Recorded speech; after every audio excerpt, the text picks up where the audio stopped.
What are you doing in my swamp?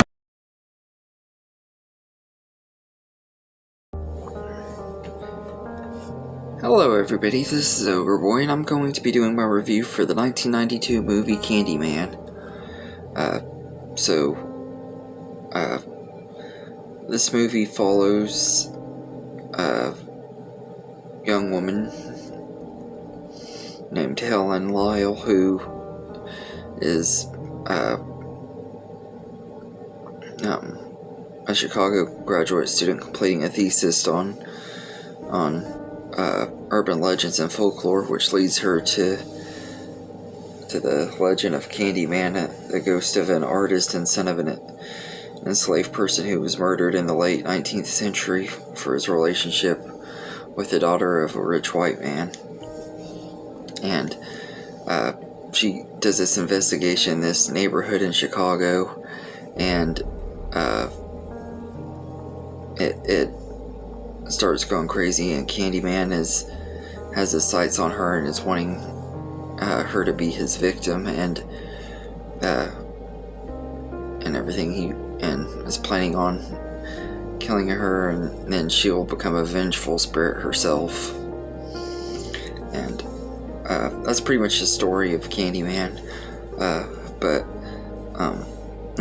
really like this movie quite a bit. It's a really well done story and everything, and a really well made movie. It's the first in a franchise. I haven't seen the sequels in years. I think I've seen at least one of the sequels. I don't remember which one. I think it was the second one. I used to watch it when it would come on TV. They would play one of them a lot when I was a kid and stuff, so I watched it a few times as a kid, and I did see this one a couple times as a kid as well. But it's a really good story. The atmosphere in this movie is just really eerie. It has this really dreadful vibe to it and everything. I love like the gothic feel to it and everything, and like the cast in here are all really good, especially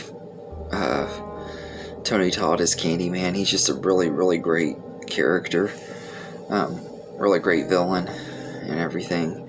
And I think Tony Todd just does a really great job playing him, and Virginia Madsen is really good as Helen Lyle. She gives a really great performance in here, and Vanessa Estelle Williams as Anna Marie McCoy is really good as well, and you get a lot of other really good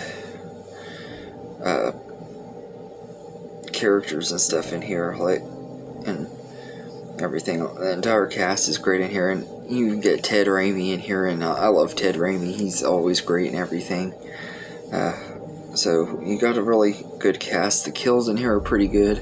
Most of the time you don't see a lot of what's going on, and you see like little glimpses of it, and then you get the aftermath, which is really cool and stuff. Like it's really brutal and gruesome and stuff. And like there's a part where you see this dead dog.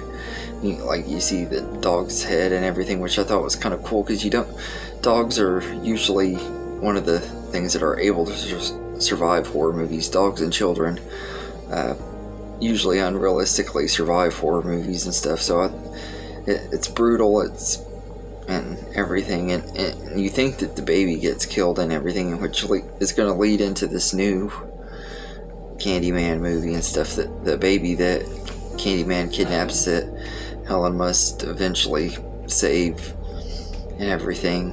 And she's getting accused of being this murderer and stuff when it's Candyman doing it and stuff. I thought that was kind of cool too. We do get a really good brutal death though, with Ted Raimi's character and stuff. He gets a pretty brutal death that we actually get to see on screen, and Tony Todd is just really great as the character. He's really intimidating, and he has that sinister voice and stuff. I just absolutely love him in the role of Candyman.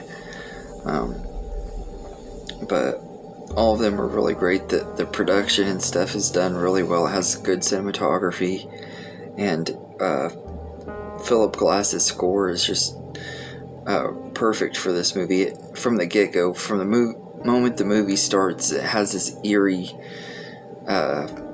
sound to it, and it just helps with the atmosphere of the movie from the get-go. You know you're getting into a creepy story just from hearing that score at the beginning of it. It's kind of an underrated score and stuff. I thought he did a really great job on it, and I really love this movie. It's based on a Clive Barker story that I haven't ever read. I haven't read any of Clive Barker's stuff yet, but I've heard that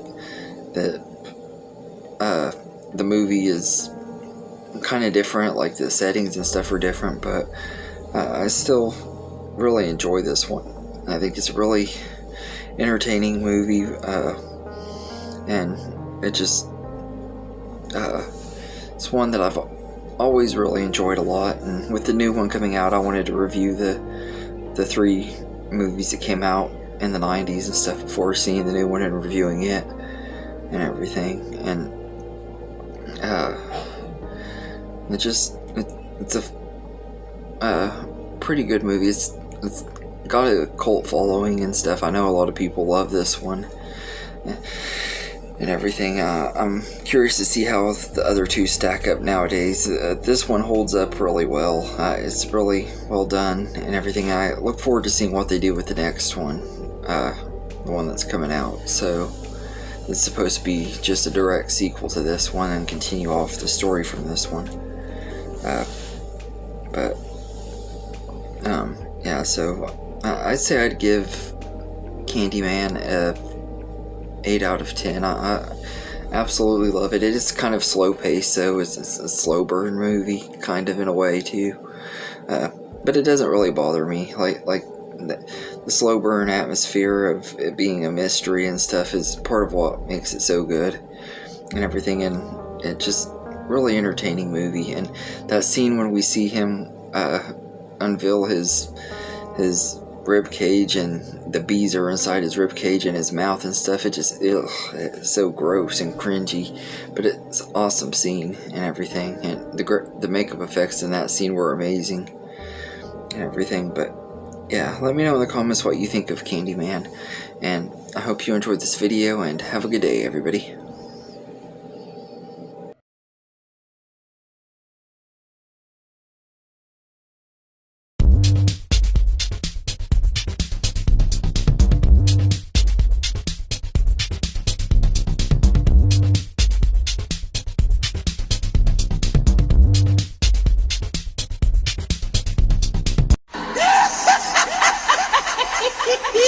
Yeah!